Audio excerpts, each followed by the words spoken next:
اصحاب اکرام کی کوئی ڈیٹیل بتائی نہ حضرت موسیٰ اور خضر کے واقعے میں خضر کا نام تک لے کے نہ دیا کہ یہ ہے کون جن کی پوری اسٹوری آ رہی. اور یہی طریقہ قرآن کا ذوالقرنین کے بارے میں بھی رہا کہ خود قرآن کہہ رہا ہے یہ لوگ ذوالقرنین کے بارے میں پوچھ رہے ہم تم کو بتائیں گے لیکن کام کی بات جو قرآن کے اعتبار سے کام کی بات ہے ہدایت. باقی کوئی ان کی ہسٹوریکل ڈیٹیل قرآن کے اندر نہیں آئی. اب ہوا کیا کہ تو ویسے ہی ذرا آدمی کو سسپینس ہوتا ہے کہ تاریخی نام آگے آ گئے اس کی ڈیٹیل پتا چلے جن سے کوئی تعلق نہیں. کوئی تعلیم آپ کا وجود پڑھنے آیا اس کا علم سے استفادہ کریں اس کی باتوں سے سنیں. لیکن کوئی محسوس ہوگا خواتین کو ذرا زیادہ ہوتا مولانا آپ کی بیوی ہے کہ نہیں بچے ہیں تو کتنے بچے ہیں زندہ ہے کہ مر گئی ہیں آپ مولوی ہیں تو ایک شادی کی ہے کہ 2-3 شادیاں کی ہوئی ہیں یہ سوال سے محسوس ہوتا ہے آپ کی زندگی بتائی اس کا کیا تعلق وہ ذرا خلوص و محبت میں جو خوش ہے مرد بھی اور عورتیں بھی. لیکن وہ قرآن کا اسٹائل ہے کہ ذوالقرنین کی بیوی تھی کہ بچے تھے کہ باپ کون تھا کہ کتنے سال رہے کہاں رہے یہ ڈیٹیل سے تمہارا تعلق نہیں. ایک طرح سے کہ قرآن تاریخ کی طرف دوسرا اس لیے کہ قرآن اگر ڈیٹیل بتائے گا تو اتنی ساری چیزیں آپ سنیں گے نا تو اس کے اندر اصل پیغام آپ بھول جائیں گے. جو گائیڈنس والا پہلو رہے نہیں ساری باتوں میں رہ کر تو قرآن ان سب کو چھوڑ دیتا. انسان کی فطرت ہے کہ کچھ معلوم کرنا چاہتا. اچھا اگر کچھ معلوم کرنا چاہتا تو یہ تم کو بتائیں گے صرف پہلے مولا نے کہہ دیا کہ قرآن وہی بتائے گا تو یہ بھی جانتا ہے کہ آیت کب نازل ہوئی کہاں نازل ہوئی جلوت میں آئی کہ خلوت میں آئی کہ قبل ہجرت آئی کہ بعد ہجرت آئی کہ عام ہے آیت کہ خاص ہے آیت کہ ناسخ ہے آیت کہ منسوخ ہے آیت وہی بتا سکتا ہے جس کو ہر آیت کے بارے میں پتا ان کو تو بھیج دیا مسلمانوں.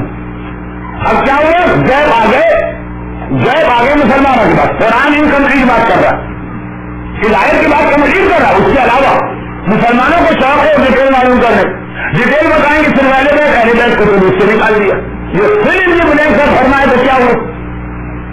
اب یہ جو جعلی اور جھوٹے لوگ سامنے آ کے بیٹھے تھے ہم آ گئے ان کے پاس جانے کی کیا ضرورت ہم بھی تو موجود ہیں ہم سے پوچھو. انہوں نے جواب دینا شروع کیا. جب انہوں نے جواب دینا شروع کیا تو ان کے ساتھ خرابی یہ ہوئی کہ یا تو وہ بالکل جاہل تو سارے انہوں نے جواب ایسے ٹھوک دی جو سنائی اور یا پھر ان میں سے کچھ جوس تھے جو انٹینشنلی مسلمانوں میں پلان کیے گئے جس میں بہت ہی مشہور نام ابی ابن کعب کا. یہ وہی ہے جس کے سر پہ حضرت ابو ذر غفاری نے ڈنڈا مارا اور وہی جملہ کہہ کے ڈنڈا مارا تھا کہ میرا دل کیا رہا ان نوجوانوں کے سر پہ ڈنڈا ماروں وہ جملہ کہہ کر جو دسترخوان پر بحث کر رہے کہ گانا حلال ہے کیونکہ فلم خدا کے لیے کہ نصیر الدین شاہ کہہ رہا ہے کہ گانا حلال اللہ یہ کون نے کیا کہ حلال ہو گئی تو گلوکار اور اداکار آ کے ہم کو بتائے کہ حلال خدا کیا اور حرام خدا کیا. اتنی بانج تو شیعہ قوم کر ہی دینا اور ایسے ہم نے کسی دشمن اہل بیت کا دامن تو نہیں تھاما تھا کہ یہاں تک ہم پہنچ جائیں. تو حضرت ابو ذر کا جملہ یاد ہے نا کہ حضرت عثمان کے سامنے گئے اور کہا کہ جو تم نے دولت کی لوٹ مار مچا رکھی ہے نا اور ہر طرف سے جمع کر رہے ہو مودودی نے بھی خلافت ملوکیت میں اشارہ کیا یہ غلط ہے یہ اسلام کے خلاف ہے.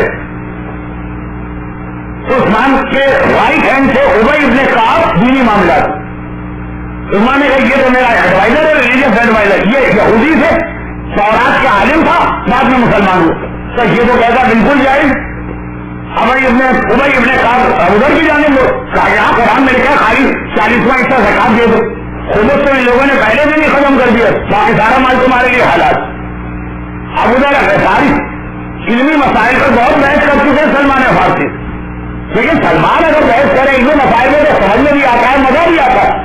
وہ رسول کے قرآن صحابی ہیں وہ قرآن دیتے ہوئے ہیں یہ کل کا یہودی جو رسول اللہ کے بعد اسلام کے دائرے میں آیا آج ہم کو ابو ذر سے جو 5ویں مسلمان بالکل شروع کے 5 مسلمانوں میں مجھے یہ اسلام سکھا جملہ ہے کہ ابو ذر نے اپنا اٹھا کے سر کے بعد کہا گیا یہودی کے بیٹے آج یہ بھی لگے کہ ابو ذر جیسے سابق اسلام کو پوری اسلام سکھا رہا تو یہ ایک مرحلہ ہے جو ابو ذر نے ہم کو بتایا کہ ہماری قوم اب ایسی بھی بے غیرت تو بات نہیں ہونا چاہیے گانا سننا سنو یہ کہہ کے مسئلوں کی جو فلم خدا کے لیے کہ فلاں حدیث کی کتاب کے پیج نمبر فلاں میں اور قرآن کی فلاں آیت میں اور حضرت داؤد کے فلاں معجزے میں گانا شامل تھا تو خیر اب یہ جو ایک مسئلہ تھا یہ تھا اس زمانے اہل بیت کو مائنس کر دی. اب کیسے یہ بیت ہے نا وہ بھی ان کو مل گیا زیادہ تر یہودی علماء مل گئے کیونکہ قرآن کی اکثر ہسٹری تورات اور انجیل میں بھی آئی ہوئی موسیٰ کے واقعات قرآن میں ہیں تورات ہے پوری ہسٹری، تورات ایز اے ہسٹری بک ہے، وہ آگے بتاتے ہیں کہ بھائی یہ موسیٰ یہ تھے، اس وقت پیدا ہوئے، خضر یہ تھے، وہ مسلمانوں کو ایک نئی معلومات ملے، اہل بیت کا دامن چھوڑ، جس کے نتیجے کے اندر فلوریڈا میں جو سورہ کہف پر اعتراض ہے وہ یہی ہوا. دیکھیے سورہ کہف شروع ہو گیا، شروع نہیں ہوا، ختم ہو گیا، ذوالقرنین کا واقعہ شروع ہوا. یہ آیت تھی جس سے اعتراض ہوا. میرے پاس اتنا ٹائم نہیں ہے کہ میں سب کا جواب دوں.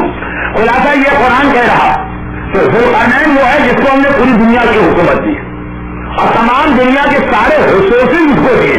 فاج بات سبابا تو اس نے ہمارے دیے ہوئے ریسورسز کو استعمال کیے.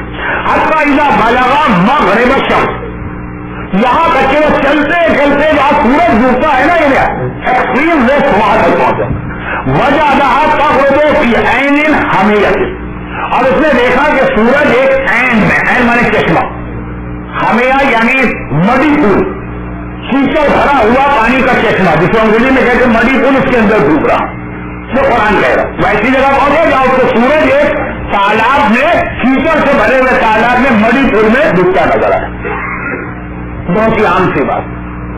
آپ کہیں بھی ایسی جگہ جا کے کھڑے ہوں، سمندر کے کنارے، دریا کے کنارے، تالاب کے کنارے، جب سورج آپ کے سامنے ڈوب رہا ہوگا ایسا لگے گا جیسے وہ سمندر میں جا رہا ہے.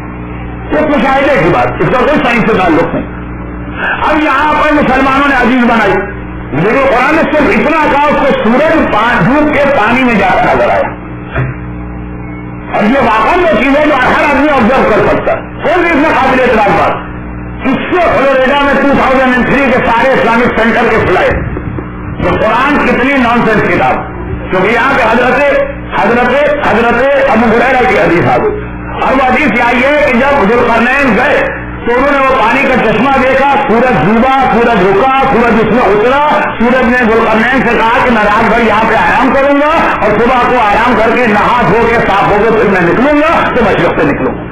قرآن کچھ نہیں کہہ رہا، قرآن کہہ رہا ہے کہ ذوالقرنین کو سورج پانی میں اترتا نظر آئے، لیکن باقاعدہ سورج کا گھر بنایا، سورج کی گفتگو بنائی، سورج کی تفصیل بتائی، وہ قرآن میں نہیں.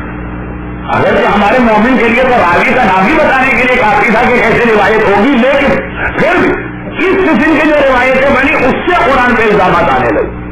قرآن کوئی ایکسیپٹ کا سورج ڈوبتا نظر آئے. لیکن خیر یہ تو میں نے جیل کی بات کہی، اسی قرآن کی تفسیر بھی نہ زیادہ اپنی عقل سے کی جائے نہ اہل غیرے سے کی جائے، یہ ضرور سامنے رکھا جائے کہ اہل بیت رسالت نے اس کی کیا وضاحت کی. اب آئیے، بات بہت لمبی ہو رہی ہے اور آج میرے پاس وقت نہیں ہے، لیکن انشاءاللہ 29 تقریر تو ہو جائے گی نا انشاءاللہ. تو خلاصہ یہ کہ اس سے ایک مسئلہ اور حل ہوا، وہ یہ ہے کہ یہ بحث ہے کہ حضرت ذوالقرنین 3 ٹریولنگ کی انہوں نے، ایک مغرب میں، ایک مشرق میں، ایک مغرب میں. مغرب میں کہاں تک گئے؟ تو روایتوں میں کہ اللہ نے ان کو ساری دنیا کی حکومت دی تھی، لیکن حکومت مطلب نان ورلڈ. بعد میں کہا اس سے مطلب اٹلانٹک. جو اس زمانے کے علماء نے کہا جب اٹلانٹک پہ دنیا ختم ہو جاتی تھی. آپ لوگ اس وقت دریافتی لے ہوئے تھے نا، کینیڈا نہ امریکہ، وہ اس وقت تک آدمی وہاں پہنچے ہی نہیں تھا. لیکن قرآن صاحب کہہ رہا ہے کہ وہ چشمے میں سورج جو کرتا نظر آیا. تو یہ بلیک سی کے قریب کا علاقہ بڑی دلچسپ بحث ہے، لیکن آپ ضرورت نہیں اس کے وقت اس کے بیان کرنے. یہ ایک بات بھی میں اس لیے لے آئے کہ قرآن پر بعض اعتراضات ایسے ہوئے کہ قرآن میں اس کا کوئی تفسیر آ گئی جو اس کی تفسیر میں عزیز بنائی گئی، اس کے اندر یہ باتیں. آج جو اصل بات مجھے کرنا ہے، باتیں بہت ہے لیکن آج اس میں میں بات ختم کر رہا ہوں، وہ یہ ہے کہ حضرت ذوالقرنین کا جملہ. اور یہ میں نے ایک بات بھی کہی، تقریباً 100 سال پہلے تک کے تمام غیر شیعہ مفسرین کا اس سے اتفاق تھا کہ ذوالقرنین کا مقصد ہے الیگزینڈر دا گریٹ. کیونکہ عام طور پہ مڈل ایسٹ میں یہ مشہور اسلام سے پہلے کہ سکندر نے ساری دنیا کے اندر حکومت کی تھی، پوری دنیا تک گیا. یہاں تک کہ جو انگریزی کے جو بہت ہی فیمس قسم کی کامنٹریز ہیں جیسے عبداللہ یوسف علی وغیرہ، اس میں بھی انہوں نے کہا کہ آئی ایم 100% شیور کہ یہ الیگزینڈر دا گریٹ.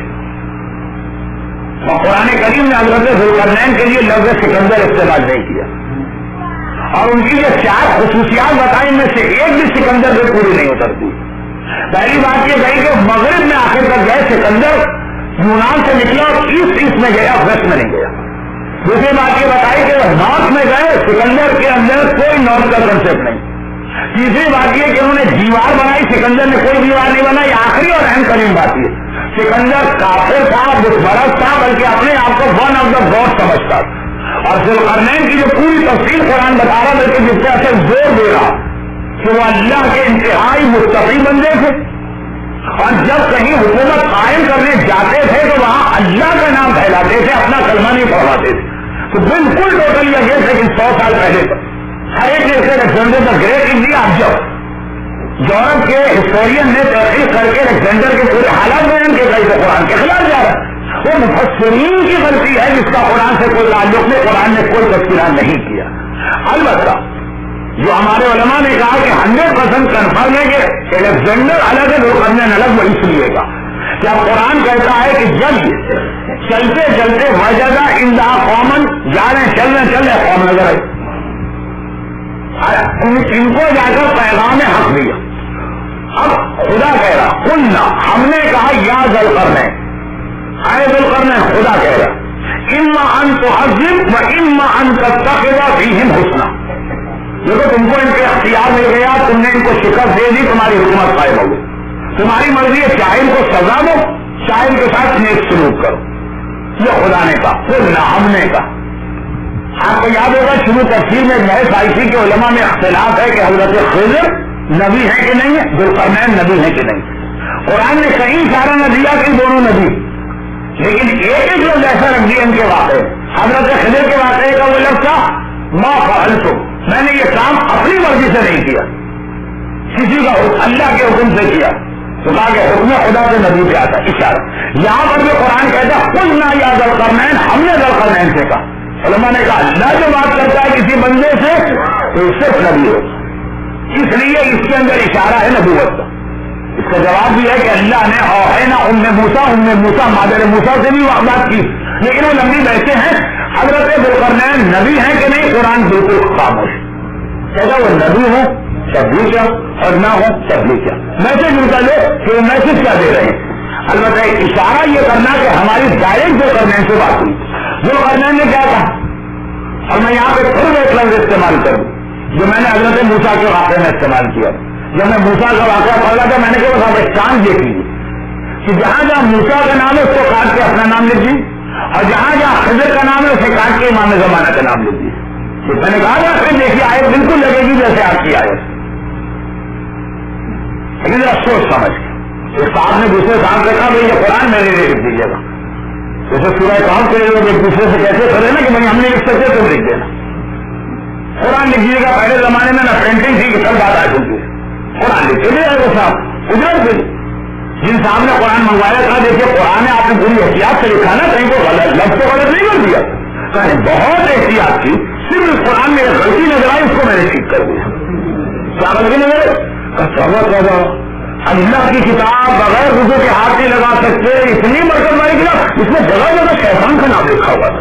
اتنی پاک کتاب میں شیطان مجھے اچھا نہیں لگا، جہاں جہاں شیطان کا نام تھا میں نے کاٹ کے آپ کے باپ کا نام رکھ دیا. اچھا تو مطلب کریکشن کے لیے بھی عقل چاہیے. آج کل بہت سے لوگ اسلام میں کریکشن کر رہے ہیں نا کہ یہ ڈیلیٹ کرو، مسئلہ غلط، وہ مرضی غلط، یہ فتویٰ غلط، سائنس یہ کہتی ہے، خلا یہ کہتا ہے، عقل استعمال کریں. ہم وہی کریکشن کر رہے ہیں کہ شیطان کا نام اس میں نہیں آ گئی، آپ کے باپ کا نام. اچھا تو اب یہ والی آیت بھی ایسی کہ خدا ذوالقرنین سے کہہ رہا تمہاری مرضی. اعلیٰ ذوالقرنین جواب دے رہے. اب آپ یہ گویا یہ کہیے ذوالقرنین کا نام ہٹا دیے، یہ سمجھیے امام زمانہ یہ جواب دے رہے. یہ ہوتی ہے حکومت اسلامی، یہ اس کا اصول. ذوالقرنین بھی حکومت اسلامی قائم کریں گے اور امام زمانہ. اما من ظلم، خدا نے چوائس دے دیا کہ میں کچھ نہیں کروں، تمہاری مرضی ہے، سزا دو یا اچھا سلوک کرو. عادل بادشاہ نے، اسلامی بادشاہ نے جواب دیا من ظلم فسوف نعذبہ، جس نے دوسرا پر ظلم کیا اس کو معافی کیا جائے. ظالم کو ضرور سوال عذاب ملے گا، ثم یرد الی ربہ، اگر میں عذاب دوں گا یہ تو یہاں دنیاوی سزا، پھر وہ واپس اللہ کی طرف جائے گا اور یعذبہ عذابا نکرا، اللہ اس کو الگ عذاب دے گا. بالکل یہی ہمارے امام کی حکومت میں ہوگا. شمر واپس آئے گا، یزید واپس آئے گا، عمر فاروق واپس آئے گا، ابن ملجم واپس آئیں گے اور سارے ظالم آئیں گے. امام یہاں الگ سزا دیں گے اور اس سے وہ گناہ کو معاف نہیں ہوگا، اور جب وہ اللہ کے بعد پلٹ کے جائیں گے فَيُعَذِّبُهُ عَذَابًا نُكْرًا، اللہ الگ عذاب دے گا. ہم لوگ ایسے کہ اگر اللہ ہمارے کسی گناہ کی سزا ہمیں دنیا میں دے دیتا تو پھر آخرت میں نہیں ملے گی. اگر امام ہمارے کسی غلطی کی سزا اس دنیا میں ہم کو دے دیں گے پھر آخرت میں نہیں ملے گی، لیکن یہ والے جو ظالم ہے جو پہلے ظالم آتا ہے بالکل حکومت امام کا منشور اور ان کی پالیسی یہ شاید میں آ رہی وہ من آمن وعمل صالحا، اور ذوالقرنین کہہ رہے ہیں وہ امام زمانہ کہہ رہے ہیں کہ ہاں جو ایمان لائے گا اور نیک کام کرے گا فَلَهُ جَزَاءُ الْحُسْنَى، ہم اسے اسی دنیا میں بہترین انعام دیں گے، وَسَنَقُولُ لَهُ مِنْ أَمْرِنَا يُسْرًا، اور جو کام بھی ہم اس سے لیں گے تو آسان کام، زندگی اس کے لیے آسان کر دیں گے۔ یہی حکومت امام میں ہوگا کہ اگر آپ نے آج عمل صالح کیا امام انعام الگ دیں گے، اور امام کی حکومت میں اگر آپ کے لیے زندگی بڑی سہل و آسان ہو جائے گی، وہ برکتیں کیا ہے وہ مجھے بیان کرنا تھا لیکن وقت نہیں ہے، لیکن ابھی نہیں ہے، زندہ رہا تو انشاءاللہ آئندہ سال ہوگا۔ اب آئیے پھر قرآن کہہ رہا دیکھیے تو یہ دو باتوں کے لیے یہ آیت پڑھی، اس میں نبوت کا اشارہ ہے کیونکہ خدا کہتے ہیں ہم نے ذکر کرنا ان سے کہا، اور دوسرا وہ والا مسئلہ کہ حکومت امام ضمانت یا حکومت عدل کیسے ہوتی ہے، یہ تو ہو گیا بعد والوں کے لیے پیغام۔ جب قرآن نازل ہو رہا تھا اس وقت والوں کے لیے بہت اہم پیغام جو میرے اس جملے سے ملنے جا رہا کہ ہمیں کیسا پتا چلے کہ رمضان کی رحمتوں کی سیل ہم نے لی ہے کہ نہیں لی، بالکل آخری بات وہ ایسے پتا چلے کہ پھر دوسرا سفر ان کا وہ چھوڑ دیجیے، تو انشاءاللہ میں اپنے دوسرے سفر میں دوسرا سفر بتاؤں گا۔ پھر آئیے تیسرا سفر کہ حتیٰ بلغا پھر سجین ایسی جگہ پہنچے جہاں بہت ہی مظلوم قوم تھے، حاکم کی ذمہ داری ہے مظلوم قوم کی مدد کرنا۔ قالوا یا ذوالقرنین، انہوں نے کہا آپ ہمارے بادشاہ ان یاجوج و ماجوج، زندگی ہمارے لیے ضیق کر دی ہے، یاجوج و ماجوج نے مفسدون خلاف فساد برپا کرتے پھرتے پوری دنیا میں ہمارے اور ان کے بیچ میں سے رکاوٹ بنا دیے، کل جتنے آپ نے سن لی۔ جب وہ پوری اس زمانے کی ٹیکنالوجی کے اعتبار سے کارنامہ جو چیزیں آج آسان ہے اس زمانے میں کتنی مشکل، اور آپ نے ڈیٹیل پر سن لی کہ لوہا لاؤ اور آگ جلاؤ اور اس طرح سے اس دیواروں کو بناؤ اور اس پر تانبا چڑھاؤ، بہت بڑا کارنامہ اس زمانے کے اعتبار سے یہ سب کر لیا۔ قالوا هذا رحمت من ربی، اب دیکھیں یہ قرآن پیغام دے رہا ذوالقرنین نے یہ سارا کارنامہ کیا تھا، میں بہت بڑا انجینئر ہوں، میں بہت بڑا حکمران ہوں، میں بہت طاقتور ہوں، دیکھا میرا کمال نہیں، کہا هذا رحمت من ربی، میں تو کچھ بھی نہیں، جو کچھ ہے میرے پروردگار کی رحمت ہے کہ جب آدمی کو اللہ کوئی عہدہ دیتا، آدمی کو اللہ کوئی ہنر دیتا ہے، آدمی کو اللہ دنیاوی اعتبار سے بڑا کرتا ہے، اس میں عاجزی آنا چاہیے، اس کے اندر شکر خدا کا جذبہ پیدا ہونا چاہیے، میں نکل جانا چاہیے کہ یہ میں نے کیا، وہ میں نے کیا، یہ میرا کارنامہ ہے، یہ میں نے اپنے گھر والوں کو بنا، تم کچھ نہیں ہو نصیب۔ اور اس وقت سب سے بڑا مسئلہ پھر ایک جملہ یاد کیجیے جو پہلی تقریر میں آیا تھا آج آخری تقریر میں آ کے بات ختم ہو رہی کہ قریش مکہ کے 3 سوال خدا نے ایسا جواب دیا کہ ان کے سوال کا جواب تو ملا، لیکن ساتھ ساتھ جو اس زمانے میں ان کے پرابلم تھے اسلام کے اگینسٹ اس کو بھی خدا نے ساتھ ساتھ بتا دیا۔ قریش مکہ نے ذوالقرنین بتا دی یہ ہے ذوالقرنین، ساتھ میں ان کو ایک پیغام مل گیا، کیا پیغام؟ موسیٰ خضر کے واقعے کا پیغام آپ نے سنا کہ قریشیوں کو کیا پیغام دیا، اصحاب کہف کا سنا، اس میں کیا پیغام؟ قریش ایک وقت آیا تھا کہ اسلام سے کمپرومائز کر رہے تھے، ابو جہل ابو لہب یہ جس سے بڑے بڑے ابو سے بڑے ابو، چھوٹے ابو نہیں، یہ بڑے بڑے جو ابو تھے یہ اپنی قوم کی کریم ہے، یہ سمجھ رہے تھے کہ اسلام صحیح، مگر ان میں تصور بھرا ہوا۔ ایک وقت آیا جب رسول اللہ سے کہا تھا کہ ہم پھر بھی اسلام قبول کرنے کو تیار ہیں، شرط یہ کہ یہ جو تمہارے یہاں سسٹم ہے نا کہ نو ڈسکریمنیشن، امیر غریب غلام آقا سب ایک ساتھ آتے ہیں، ایک ساتھ بیٹھتے ہیں، ایک ساتھ جماعت میں کھڑے ہوتے ہیں، بلکہ اگر غلام پہلے آ گیا آقا بعد میں آ گئے تو غلام رسول کے پیچھے ہوگا، آقا آگے، آقا ہو جا کے نیچے کی کرسیوں بیٹھے گا، نہیں یہاں کے لوگوں کی بات نہیں کر رہا ہوں، وہ رسول اللہ کے زمانے کی جو پہلے آیا وہ آگے آئے گا، جو بعد میں آئے وہ پیچھے جائے گا، کہا کہ یہ نہیں ہو، یہ بلال ہمارا غلام، ہماری غیرت برداشت نہیں کرتی ہے، ہماری حکومت برداشت نہیں کرتی ہے کہ ہم اور بلال ایک ہی قالین پر بیٹھے، ٹائم غلط کر دو، ٹھیک ہے ہم کو اس پہ اعتراض نہیں، ہمیں کوئی اور ٹائم پہ بلا، لیکن اس وقت نہ ہمارے غلاموں کے سامنے بٹھا دی۔ پیغمبر نے کہا نہیں یہ نہیں ہو سکتا، یہ اسلام نہیں رہا، جس اسلام میں ایسا ڈسکریمنیشن آ جائے وہ اسلام نہیں، تو کم از کم ایسا کرو کہ 2 الگ الگ قالین بچھانا، غلام یہاں بیٹھے اور آقا یہاں بیٹھے، یہ بھی نہیں ہو سکتا۔ کافر ہم اسلام قبول نہیں کریں. رسول نے کہا تم سارے ابو لوگوں کے اسلام قربان ہے بلال کے اسلام پر. وہ اسلام خالص اسلام, وہ انکنڈیشنل اسلام. اور تمہارا اسلام لانے کے بعد بھی میں سے بڑا ہوا, میں یہ ہوں, میں بڑا ہوں, میں غلام چھوٹا ہے, اللہ کے سامنے سب برابر ہے سوائے متقی آدمی کے. اب یہ جو قریشیوں میں تھا تو قرآن نے ان کا دماغ سنا ٹھیک ہے تم ہو. مکہ ایک چھوٹا سا شہر, اس شہر کے اندر کوئی تھوڑی سی جائیداد کے مالک, وہاں مسئلے میں اگر کوئی مالدار ہے تو صرف خدیجہ طاہرہ, باقی اور کوئی کسی کی حیثیت نہیں.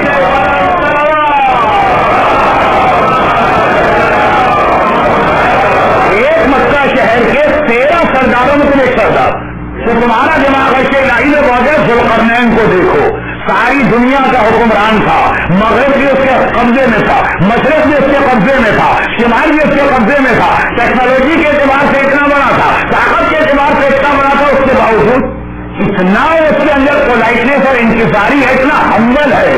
حاضر رحمت ربی, ایک کارنامہ کر کے بھی اس وقت اس کی زبان میں کوئی ایسا الٹا سیدھا جملہ نہیں آتا ہے. عام زندگی چھوڑو, یہاں تو دنیا کے کمپٹیشن ہوتا ہے. ہماری بلڈنگ سب سے اونچی, ہمارا پل سب سے بڑا, اس نے 100 منزلہ بنائی, اس نے 110 منزلہ بنائی, اس نے 150 منزل بنائی. وہ بنا رہا ہے تو ابھی بتا ہی نہیں رہا کتنے اسٹوری بنا رہے ہیں کہ کہیں اور ہم سے پہلے کوئی اسٹوری نہ بڑھا دے. یہ سارے کمپنی ہم تکبر, وہ تکبر کی انتہائی یہ جملہ ہوتا کہ یہ ہمارے ساتھ ہو, اگر ہمارے ساتھ نہیں ہے تو آٹومیٹک ہم مانیں گے تم ہمارے دشمن کے ساتھ. جیسے بیچ میں کوئی تیسرا ہے ہی نہیں. توحید پروردگار ہے, ایک اللہ کو مانو یا پھر تم مسلم بن گئے. کتنا تکبر کا جملہ ایک بڑی طاقت والے کی زبان پہ آ گیا. ذوالقرنین کا واقعہ قریش مکہ سے لے کر آج کے بڑے شیطان تک کے لیے میسج ہے کہ تمہاری کیا حکومت ہے اور تمہاری کیا طاقت ہے.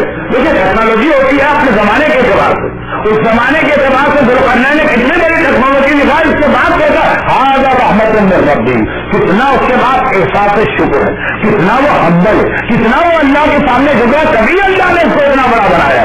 اللہ کے یہاں بڑا بننے کے لیے دنیا میں چھوٹا بننا پڑتا ہے. یہ دعائے مکارم الاخلاق کا جملہ.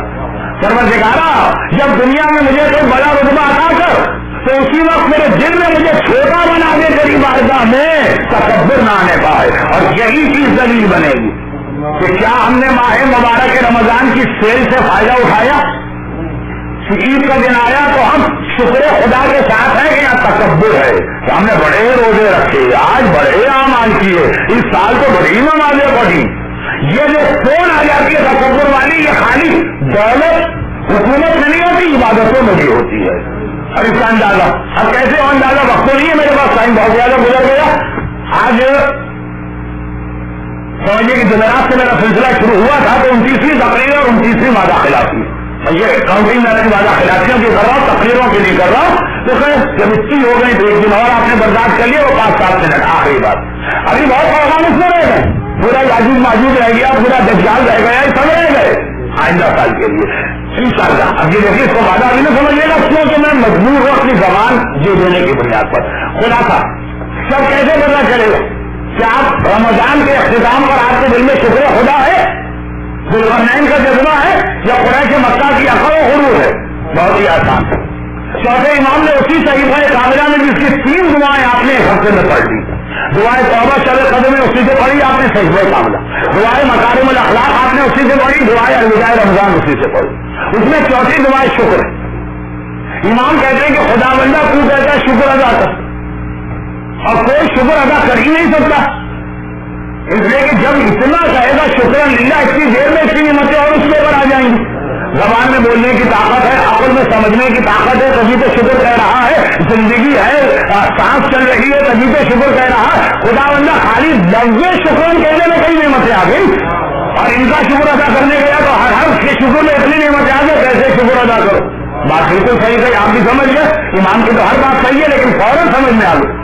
تو ابھی اب کیا ہوگا اس کا نتیجہ. جن لوگوں نے دعا سنی, دعا ختم ہوتے اٹھ کے گئے امام کے پاس, مولا ایک طرف تو آپ کہہ رہے شکر ہو نہیں سکتا, دوسری طرف اللہ کہہ رہا شکر ادا کرو. آپ بھی اللہ کے نمائندے ہیں, وہ بھی اللہ. ٹھیک ہے آپ اللہ نہیں ہے, لیکن جو آپ کہتے ہیں سمجھے اللہ کہہ رہا, تو یہ بھی کلام خدا ہو گیا, وہ بھی کلام خدا ہو گیا. شکر ادا کرنے کا حکم دیا, شکر ادا بھی نہیں ہو سکتا. امام یہی چاہتے کہ لوگوں کے دل میں یہ سوال خود سے پیدا ہو. اور جواب دوں, کہا کہ جو میں نے کہا وہ بھی ٹھیک ہے, جو خدا نے کہا وہ بھی ٹھیک. ہم ہم زبان سے اللہ کا شکر ادا کر ہی نہیں سکتے تو آخر وہ کیسے ادا کریں شکر خدا کا؟ ہاں شکر النعم اجتناب المحارم. اللہ کی نعمتوں کا شکر یہ نہیں ہے کہ زبان سے شکر للہ کہتے جاؤ اور گناہ کرتے جاؤ. شکر النعم نعمتوں کا شکر ہے اجتناب المحارم، حرام چیزوں سے اپنے آپ کو بچاؤ. اگر تمہارے دل میں شکر کا جذبہ ہے تو اس کی پہچان یہ ہے کہ کوئی حرام تم سے نہیں ہو رہا ہوگا. اگر ماہ مبارک رمضان کی برکتوں کا آپ شکر ادا کرنا چاہیں تو عید پتا چلے گا کہ اس دن کوئی حرام کام ہو رہا ہے یا حرام نہیں ہو رہا ہے. اگر حرام سے بچے ہوئے ہیں یہ دلیل اس بات کی ہے کہ رمضان کا شکر ادا ہو رہا ہے. اور اگر زبان میں تو شکرن للہ شکرن للہ ہے، ہاتھ میں 1000 دانے کی تصویر تو شکرن للہ ہے، لیکن سر کے ساتھ سے اترے اور چہرے کی تھوڑی پہ پہنچے تو داڑھی صاف ہوئی، وہاں سے نیچے اترے تو گانے کی آوازیں حرام لقمے پیٹ میں جا رہے ہیں، وہاں سے نیچے اترے تو بسم و دانت کی جانب پیر آ رہے ہیں. شکرن للہ. بڑا اچھا رمضان گیا، بڑی اللہ نے توفیقات دی ہیں. یہ مذاق ہوا، یہ شکر نہ ہوا. ذوالقرنین کا واقعہ پیغام قریش کے لیے ہے، پیغام آج کے شیطان اکبر کے لیے ہے اور پیغام آپ کے لیے ہے کہ اس کو اتنا ملا تو وہ اتنا جھکا کہ میرے پاس کچھ نہیں ہے. رحمت ربی، یہ میرے رب کی رحمت ہے. اور تمہیں کچھ نہ ملا تو تمہاری عقل، تمہارا غرور، تمہارا تکبر کہ تم کہو ہم بلال کے ساتھ بیٹھنے کو تیار ہیں، تم کہو کہ یہ ہمارا ساتھ دو ورنہ تم ہمارے دشمنوں میں مانے جاؤ گے. ذوالقرنین اس کی اتنی بڑی حکومت، لیکن اس کے بعد بس آخری مسائل کی منزل کا وقت ملانے کے جب ذوالقرنین کو اللہ نے اتنی بڑی نعمت دی، کب؟ جب اس نے یاجوج و ماجوج کو روکا. کون ہے یاجوج ماجوج؟ گوگ و ماگوگ، جس کا تذکرہ بائبل میں بھی، جس کا تذکرہ جوس کے بعد بھی ہے، کرسچن کے بعد بھی ہے، مسلمانوں کے بعد بھی ہے، تقریباً دنیا کے ہر مذہب میں. یہاں بھی وہی بات کہ جتنی ہم کو یاجوج و ماجوج کی تلاش، وہ ساری بیکار تلاش. کون لوگ ہیں، کہاں رہتے ہیں، کیسی شکل و صورت ہے، کیا ان کا قبیلہ ہے، کون سی دیوار بنائی تھی. قرآن کہتا ہے اس سب چیز میں کیا فائدہ؟ تو جو دیوار بنائی تھی ان کو پتا چل گیا، کرو گے کیا اس دیوار کو؟ چاہو گے کہ یاجوج ماجوج آلریڈی اس کو چاہتا ہے، ان کے چاہنے سے کوئی فائدہ نہیں ہو رہا. اس کی دیوار ہے جتنی اس وقت تھی، تم کیا کرو گے؟ تمہارا یہ مقصد نہیں ہونا چاہیے. وہ قوم ہے، کیا قوم ہے، کیا کرنا ہے؟ ان سے اپنی بیٹی کا رشتہ لینا ہے یا ان کا رشتہ لینا ہے کہ ان کا سجا چھان رہے ہو اور ان کی اصل دیکھ رہے ہو کہاں سے آئے کہاں سے. پیغام کے یاجوج ماجوج کا ہے کیا؟ دو چیز. قرآن کا انداز ہمیشہ یاد رکھیے، نام نہیں لیتا قرآن، نشانیاں بتاتا ہے. چاہے وہ دشمنان اہل بیت کے بھی لکھے ہو، نشانیاں بتاتا جائے گا. پولیس اسٹیشن میں جائیے، چھٹے ہوئے مجرموں کی نشانیاں ان کے پاس لکھی ہوتی ہیں. تصویروں کی اہمیت نہیں ہوتی ہے تو ہزاروں تصویر بنا دیتے ہیں. کبھی یزید بن کے آتا ہے تو کبھی وہی ہارون بن کے آتا ہے تو کبھی وہی مامون بن کے آتا ہے تو کبھی وہی معاویہ بن کے آتا ہے، کبھی اس سے پہلے بات. اصل نشانیاں ہیں اور یہی بات اہل بیت کے لیے بھی ہے. قرآن اہل بیت کا سارا قصیدہ پڑھتا ہے. 1/3 قرآن علی کی شان میں نازل ہوا، ایک آیت نام لے کے نہیں بھیجتا، سارا قصیدہ پڑھ دیتا ہے، نام پڑھنے دیتا. اس لیے کہ قرآن کی نگاہ میں نام اہم نہیں ہے. اگر قرآن میں ایک علی آتا تو اس وقت اسلامی کتابوں میں کم سے کم 10,000 علی رسول والے بنا دیے جاتے. ہر آدمی اپنے بیٹے کا نام علی رکھ کے کہتے یہ آئے اسی کے لیے آئی. یہ کیا کہ نہیں کیا منصور نے اپنے بیٹے کا نام مہدی رکھ کر کہا مہدی کی ساری حدیثیں اس بیٹے کے لیے رسول لیتے ہو چکا ہے تاریخ میں. کہا کہ نہیں اس سے کیا فائدہ نام سے، نشانیاں بتا رہا ہوں اس لیے کہ علی کا نام ہر آدمی رکھے گا. بدر میں کون لڑے گا؟ اندھا کھڑے کی بس کی بات نہیں ہے. خیبر میں تو وہاں سے مرد کو دیکھ کے بھاگ کے آ رہے ہیں، روٹیاں دے کے قرآن کو کروائے گا کون؟ حالت حکم ہے انگوٹھی کی زکات کون دے گا؟ یہ ہر ایک کی بس کی بات نہیں ہے.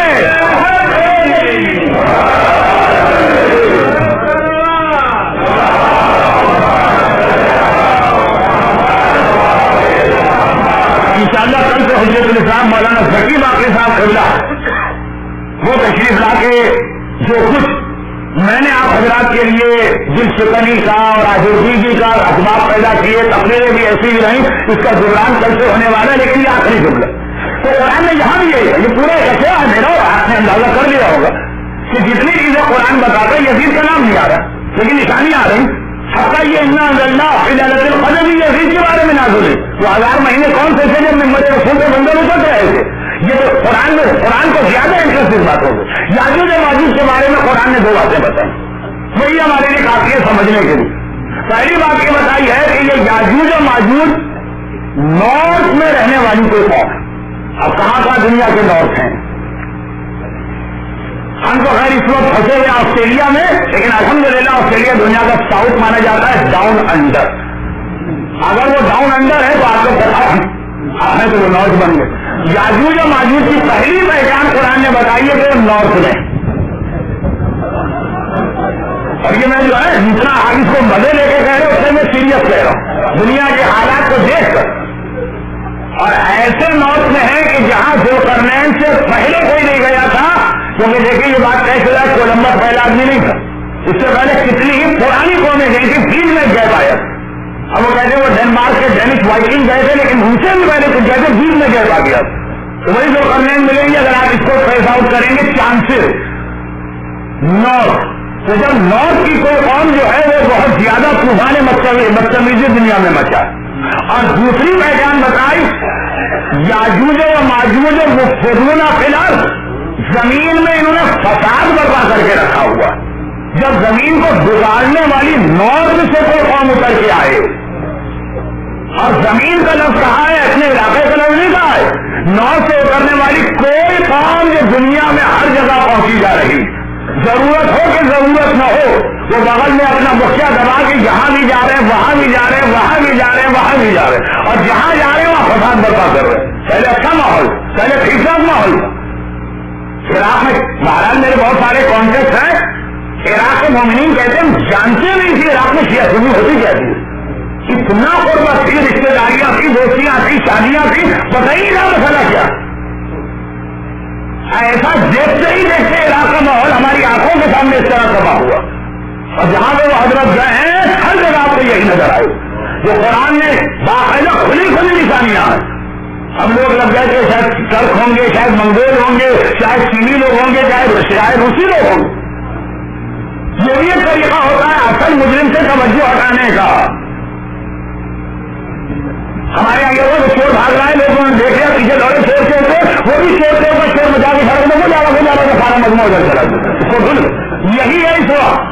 تو دیکھیں نشانیاں جو آپ خود اندازہ کرو پورا اشرا بن جائے گا. اس وقت میں بات ختم کروں کیوں، اس لیے کہ انشاءاللہ اگر اگلے سال میں آیا تو ایک اشرا ملے گا ہی مجھے، تین ملیں گے، ایک یاجوج و ماجوج.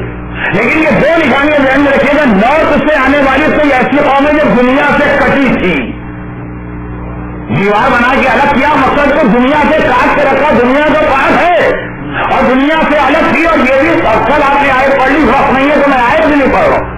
جب دیوار بنائی تب بھی کہا کہ یہ دیوار ہمیشہ نہیں رہے گی، آخری زمانے میں ریزہ ریزہ ہو کے یہ تمہارے درمیان آئیں گے اور وہ فساد جو ان کا مشغلہ ہے وہ فساد شروع کر دیں. اور دیکھ لیجیے آج کون فساد برپا کر رہا. اور اگر قرآن کے پورا انبیاء کی آیت کو اس سے ملا دیجیے تو پیغام مکمل ہو گئے. یاجوج و ماجوج و کان من کل حدب ينسلون. جب یاجوج و ماجوج آئیں گے اور مچھلی جیسی سواریوں میں بیٹھ کر ہر بلندی سے بستی پہ آئیں گے. دنیا میں جتنی سواریوں میں مچھلی سے ملنے والی ہے کون سی سواری؟ مچھلی کی خاصیت یہ ہے کہ وہ پستی میں ملتی ہے، یعنی سمندروں کے اندر. یہ کوئی ایسی مچھلی نما سواری ہے جو بلندی سے بستی پہ آتی ہے. وہ کون سی اس وقت دنیا کی قوم نے یہ یاد رکھی کہ دنیا کی سب سے بڑی طاقت کی اس وقت ساری بدتری جو ہے نا وہ فضائی جنگ ہے. زمینی جنگ میں وہ حصہ لینے کے قابل نہیں ہے. صومالیہ اور موگا دیکھو جیسی قوم نے ایسا ان کو سبق سکھایا کہ ایسا بھاگے کہ ہمیں وہ احد کے بھاگنے والے یاد آ گئے، ورنہ کہ دیکھا بھی نہیں پھر کبھی. احد کے بعد بھاگنے والے کی پہاڑ دیکھا، انہوں نے بھی کہا زمین میں قدم نہیں رکھنا، بس اونچا اونچا رہ کر ہی سب کچھ دیکھتے رہنا. آج جتنی ان کی کامیابی ہے خالی ان کی بدتری فضا میں، خالی ایئر ہے اور کوئی نہیں. ہم میزائل یا اور قرآن کے الفاظ کی حکمت کو اور کیجیے. کہہ رہا ہے کہ ایسی قوم ہے جو نارتھ میں دنیا سے کٹی ہوئی ہے، ہمیشہ نہیں کٹی رہے گی، ایک وقت میں آئے گی دنیا کے اندر فساد برپا کرے گی. اور من کل حدب ينسلون، مچھلی حدب مچھلی جیسی شکل ایسی سواریوں میں بیٹھ کے ينسلون کہتے ہیں اوپر سے نیچے نازل ہونا. بس آج کا پیغام اتنا ہے کہ آپ اس کو سمجھتے رہیے کون. لیکن راوی نے جب یہ ساری تصویر مولا کا ایک بہت اہم خطبہ، اس لیے میں اس کو اہم کہہ رہا ہوں، نعوذ باللہ یہ نہیں کہہ رہا دوسرے خطبے غیر ہیں کہ یہ شیعہ اور سنی دونوں کتابوں میں کنز الامت، اس کا وعدہ میں نے شروع رمضان میں کیا اور انشاءاللہ اگلے رمضان کے شروع میں پورا کروں گا وہ وعدہ اگر زندہ رہا. یہ شرط ہے جس میں مولانا دجال کی خصوصیت بتائی اور ایک بہت عجیب بات ہے، اس میں مولانا دجال کے کان کی تفصیل بتائی، بہت بڑا کان. اس زمانے میں لوگوں نے یقین کر لیا، آج لوگ کہنے لگے کہ بالکل خلاف ہے عقل بات. کان کسے کہتے ہیں؟ جسے آدمی جو ہے نا میسیجز ریسیو کرتا ہے، جس سے کمیونیکیشن آسان ہوتا ہے، جس سے آوازیں سنی جاتی ہیں. تو سیٹلائٹ اسٹیشن دیکھے ہیں کہ جہاں پہ قسم کے جو سگنل ریسیو کرنے کی چیز، جو مولا نے تفصیل بتائی ہے دجال کے گدھے کے کام کی. اور آج اس وقت آپ وہ اسٹیشن دیکھیے جہاں پہ یہ سگنل آتے ہیں، جہاں سے یہ سارے کی ساری چیزیں ٹیلی کاسٹ ہوتی ہیں یا انٹرسیپٹ ہوتی ہیں، ایسا لگے گا کہ مولا بالکل آج کے کسی سیٹلائٹ اسٹیشن کی تصویر پھینک رہے. ہم تو ادھر سے گزر جاتے کام گدھے کا کام بہت بڑی حدیث ہوگی یا ایسے کتنے جھوٹی بنا دی. سب غور کیجیے، 1 سال کے بعد انشاءاللہ مکمل کروں گا. تو دجال کا کام وہ کیسے آئے یاجوج و ماجوج کے ساتھ کہ یاجوج و ماجوج بلندیوں سے اتریں گے اور اس وقت پستی پہ دجال بیٹھا ہوگا. یہ دونوں آپس میں مل جائیں گے اور مل کے اپنا کام چلائیں گے. دجال دنیا کی ایک انتہائی شریر قوم جو اس وقت دنیا کی کئی مملکتوں کو چلا رہی، اور یاجوج و ماجوج آپ سمجھ گئے ہوں گے میں نے کیا کہہ دیا. ان دونوں کا اشتراک جب ہوگا تو بس زمین کا بیڑا غرق ہے. اور راوی نے جب یہی جملہ کہا جو میں نے کہہ دیا تو امام نے کہا نہیں وہ تو سب سے اچھا ہے. کیوں؟ کہ اس کے فوراً بعد ہمارا بیٹا آئے گا. اور جہاں بیٹے کے آنے کی بات کی تو دوسرا جملہ سن لیجیے اور آپ سمجھ جائیں گے کہ آج آپ سب کا شکریہ ادا کرتے میں آپ کو خدا حافظ کہہ رہا ہوں. اور جو میں نے جملہ شروع میں کہا تھا اس کو ذرا سا مکمل کروں کہ اسلام پیغام دیتا ہے کہ شکر خدا کرو. اور پیغمبر نے کہا، وہ امام نے بتایا شکر کا طریقہ، ایک شکر کا طریقہ رسول نے بتایا، من لم یشکر الناس لم یشکر اللہ.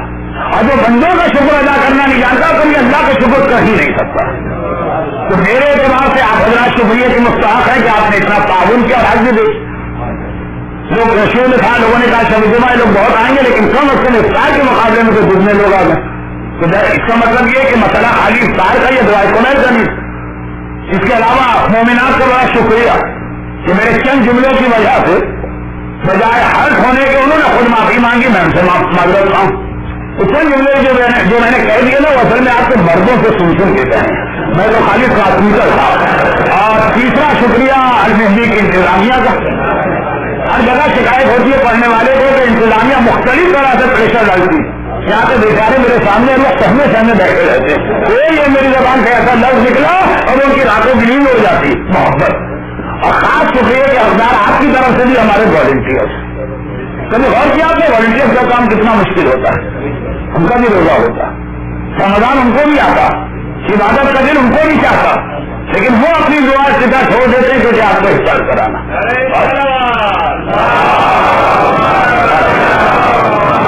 ہم سب کا ایک مزاج، ہم انسان ہیں، معصوم نہیں. مزاج کہ بھائی دسترخوان پہ بیٹھے ہیں، کھجور آنے میں 2 منٹ کی دیر ہو گئے، بہت سارے لوگ ہیں والنٹیئرس کم. کیا نامعقول انتظام ہے، کوئی خیال ہی نہیں. ان کا شاہی ٹکڑے آنے میں ذرا سی تاخیر ہو گیا. پانی کا جگ آ گیا، گلاس بوتل میں چند سیکنڈ کی تاخیر وہ سامنے نظر بھی آ رہے. یہاں کو وہاں تو کوئی نہیں جا رہا. کیوں نہیں لاتے والنٹیئر؟ اور پھر وہ ہر چیز کو خوشی سے سن رہے ہیں اور کہہ بھی رہے ہیں کہ یہ روزے دار، یہ جو غصہ کرے ان کا حق ہے ان کا غصہ کرنا. اس لیے ہم کو ذرا سا برا بھی نہیں لگ رہا. وہ اپنی دعائیں خدا اس لیے چھوڑ دیتے کہ آپ کے لیے انتظامات کر رہے ہیں، اس کے بعد ان کو وہاں جانا. اور میرے لیے تو خاص ایک اور شکریہ ہے اس ساقی کا. ایک ساقی تھا میرا جو مسلسل مجھے چائے پلاتا رہا اور میری انرجی کو اتنا بحال کرتا رہا کہ میں یاجوج ماجوج دجال سب پڑ گیا. وہ کوثر کا ساقی تو ہم سب کو ملے گا، لیکن جو ہمارے ساقی کہ یہ سارے کے سارے لوگ ہمارے شکریہ کے ہزاریں لے تھے. شیعہ قوم کے والنٹیئرس کو شکریہ کی ضرورت ہوتی ہی نہیں، اور ان کے لیے کوئی مثال بھی نہیں چاہیے، اس لیے کہ ان کو کربلا یاد. کربلا کے والنٹیئر آپ کو معلوم ہے کون؟ کربلا کے والنٹیئر ہوئے کہ جن ان کا بھی چاہ رہا ہے کہ حسین کے پیچھے ایک نماز اور پڑھ کے جائے. انہوں نے اپنی نماز قربان کر دی تاکہ باقی لوگ نماز پڑھیں. حسین نماز پڑھا رہے، 2 صحابی کھڑے ہو کے سیرت میں سینے سے لے. جو کربلا کے وہ والنٹیئرز ہیں جن کی مثال میں آج ہمیں اپنے یہاں کے وہ والنٹیئر نظر آتے ہیں جو اپنا روزہ نہیں کھول رہے تاکہ آپ کا روزہ کھولے، جو مجلس نہیں سن رہے پارکنگ میں کھڑے ہیں رمضان محرم سب کی بات تاکہ آپ کی گاڑیاں صحیح پارک ہو، جانے میں آپ کو زحمت نہ. آپ ہیٹر میں آ کے بیٹھے ہوتے تو وقت میں کھڑے ہوتے، اور آپ ایئر کنڈیشن میں بیٹھے ہوتے تو گرمی میں تب رہے ہوتے. لیکن دنیا کی اور قوم کے والنٹیئر کو شوق دلانے کی ضرورت ہمارے لیے اتنا کہہ دینا کافی کہ جنہوں نے حسین کے پیچھے آخری نماز پڑھی ان کا رتبہ بلند ہے نماز کے حوالے سے، یا ان کا رتبہ بلند ہے جنہوں نے اپنی نماز قربان کر کے حسین کو بچایا تیروں سے. حسین کی نماز ختم ہوئی، جب حسین نے سلام پڑھا وہ حسین کی گود میں گرے اور پہلا لفظ یہ کہا حل وقی تو یہ اپنا رسول اللہ، کیا ہم نے وفا کا حق ادا کیا تو نہیں. اس وقت یہ فکر ہے ہمارے والنٹیئر ان کی پیروی کر رہے ہیں، اور انشاءاللہ سب کے لیے مل کے عید کا دن آ رہا عید. لیکن جس عید کے دن ہم خوش ہوتے ہیں اس دن چھٹے امام رو رہے ہیں، مدعا کر رہے ہیں، دعا مدعا چھٹے امام سے آئی مولا آج آپ رو رہے ہیں جب سب خوش ہے تو کیسے نہ ہو. سید و سردار ہماری آنکھوں سے پوشیدہ، ہمارے خون کا انتقام لینے والا ہماری آنکھوں سے پوشیدہ. وہ اہل بیت کیسے خوشی منائے جن کی داڑھی کی پسلی اب تک ٹوٹی ہوئی ہے، پہلو کا پھیرا اب تک موجود ہے. وہ کب خوشی منائیں گے جب وہ امام آئے گا. تو دجال یاجوج و ماجوج یہ سب دنیا کے لیے مصیبت ہے، مگر ان کا عین یہ ہے کہ امام آئیں گے اور صحیح معنوں میں ہماری خوشی ظہور امام ہوگی. یہ عید بھی ہماری خوشی ہے، لیکن اصل خوشی اصلی عید ہماری وہ ہوگی. جیسے اہل بیت کے اطہار کی اصلی خوشی ہو، لیکن اس دنیا میں بھی نو ربیع الاول کو خوشی منائی ہے. لیکن وہ خوشیوں کے درمیان اہل بیت کے اطہار نے بھی حق وفا ادا کیا. اور کس طرح؟ یا یہ وہ کربلا کے صحابی تھے جو سینے کے تیر روک کے حق وفا ادا کر رہے، یا 9 ربیع الاول کو جب مختار نے کٹے میں سر بھجوایا ساری سیدانیاں خوشی منا رہی تو ان کو رہ رہے کہ وہ بیوی یاد آ رہی ہے جو مدینے واپس آئی تھی اور خوشی میں شریک نہ ہو سکی. کیونکہ میری تقریر کا حصہ تھا عید میں بھی شریعت کو یاد رکھیے گا. اب آپ نے جو بتایا غم حسین میں بھی شریعت کو یاد رکھا جاتا ہے، تو خالی ایک عید ہے. لیکن جب عید منا رہے تھے اہل بیت یاد کر رہے تھے اس بیوی کو جو مدینے آئی، لیکن مختار کے اس واقعے سے پہلے دنیا سے چلی گئی اور جاتے جاتے یہ پیغام لے گئی ہے کہ حکم خدا اور شریعت کتنی اہم ہے. وہ رباب جو کربلا میں حسین سے وعدہ کر کے آئی تھی، اے میرے والی، اے میرے وارث، اے میرے آقا، اے میرے مولا، آج تیرے لاشے کو میں نے جلتی ہوتی پہ دیکھا ہے، کبھی فرش بچھا کے نہ بیٹھوں گی. آج تیرے لاشے کو میں نے جلتے سورج کے نیچے دیکھا ہے، کبھی سائے میں نہ جاؤں گی. مدینے میں واپس آئی، جب تک زندہ رہی اپنا وعدہ پورا کیا. جب مدینے میں بارش ہوئی زینب تک گھبرا گئی، مگر رباب اپنے وعدے پہ باقی ہے.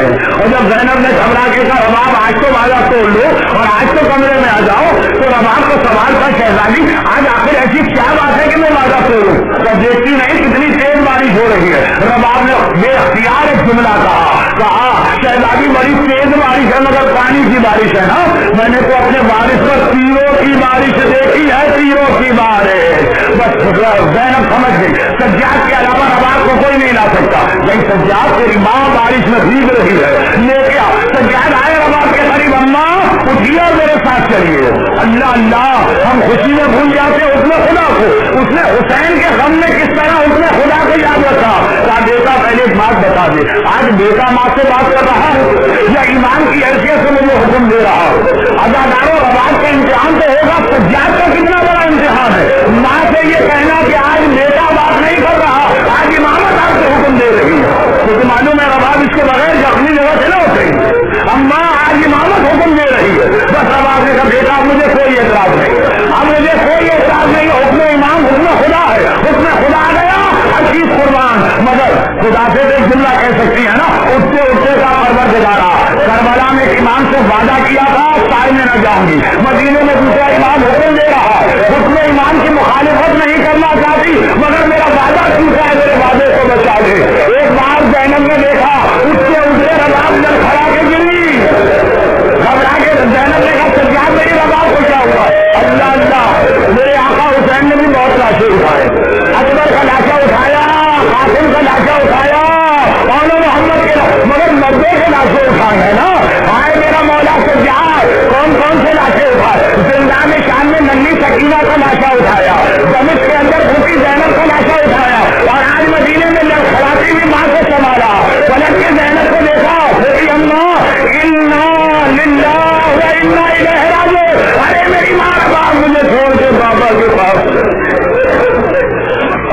على الله ألا ولعنة الله على أعدائهم أجمعين وسيعلم الذين ظلموا أي منقلب ينقلبون. اگر تو وقت بہت زیادہ گزر گیا لیکن پھر بھی ہمیں ماہ مبارک کی آخری شب جمعہ اپنے آقا حسین کو سلام تو کرنا ہے. یہ زیارت وارثہ 5 منٹ لگتے ہیں. اس کی زحمت دعا میں بہت مختصر اس لیے کر رہا ہوں کہ کل دعائے الوداع رمضان میں ساری باتیں آ گئی اور حجت الاسلام مولانا ذکی باقی صاحب کل سے آگے سلسلہ آگے بڑھائیں گے. خدا بندہ جتنے مومنین اور مومنات ان مجالس میں آ رہے ہیں انہیں دنیا اور آخرت کی ہلاکت و پریشانی سے محفوظ کرنا. پروردگارہ ماہ مبارک رمضان کی ہماری ساری عبادتوں کو قبول فرما. خدا بندہ اس ماہ مبارک رمضان جتنی سعادتیں اور برکتیں تو نے اپنے افضل ترین بندے کو دی ہیں اس سے بھی بڑھا کے ہمارا حصہ ہمیں دے. خدا بندہ مومنین خالی ہاتھ اس رمضان سے نہ جائے. جتنی ان کی دعائیں ان کو پوری فرما. ہمارے تمام مرحومین کی مغفرت فرما. امام زمانہ کے ظہور میں تعجیل فرما.